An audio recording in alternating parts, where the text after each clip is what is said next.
So I always tell my listeners and my viewers at the beginning of every show what they're gonna hear about today.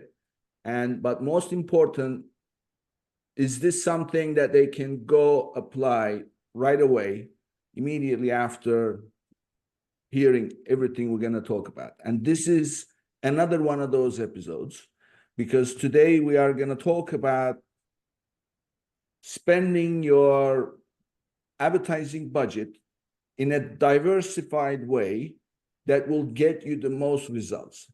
In other words, what's the best way to spend your money so that it gets you the best results?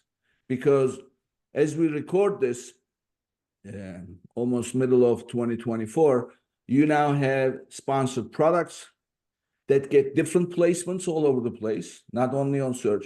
You've got sponsored brand that has, you can have multiple brands, you can have a carousel, you can have videos, you name it, in different placements, as well as sponsored display that appear all over the place. So why do they exist? What purpose do they serve? And most important, how much of your money should go to those? So that's what we're going to discuss. So Michael is going to share with us some tips that you can apply in your advertising efforts. And with that, let's jump right in. So where do we start, Michael? So I even went a little bit further than that introduction, which is not only good characteristics of setting up an Amazon account, but also what are the characteristics of an Amazon advertising account with a low ACoS, an ACoS under 25%. So basically, being in the position that I'm in, I can see thousands of Amazon advertising accounts, and I can sort of queue them up and sort of take a peek at them to try to understand a little bit more about them. So what I did was I actually went into our big list and I said, I want to find some accounts that are significant. So they're spending over, $10,000 a month, and they have an ACoS under 25%. So I found this cross section, and then, I almost summarized it. I almost like visualized myself. You hear about Warren Buffett and how he sits down and he just reads for the first 2 hours of his day. I spent time basically doing that. Like, hey, instead of doing anything else today, I'm just going to thumb through different accounts. Like, what are the characteristics of them? Like, what's the structure of them? What do they look like?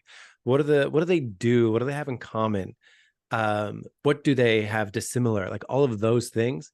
I found it really, really fascinating. And basically, I have a list of things that don't matter when it comes to achieving a low ACoS, and things that matter a lot when achieving a low ACoS. The things that matter a lot, every account that I looked at had in common. The things that don't matter, they did not have in common. So it was sort of a clue to me that, hey, they didn't need to have a certain thing in order to achieve their low ACoS, but every single one of them that I looked at had some of these factors in common. So I found it really, really fascinating to sort of dig in. So I have a sort of a list of 3 things that did appear to not matter when it came to getting a low ACoS. And I have a list of more things that actually do matter that they all had in common. So I loved this kind of analysis. And I hope that the listeners find it interesting as well. Oh, I have no doubt. I love it.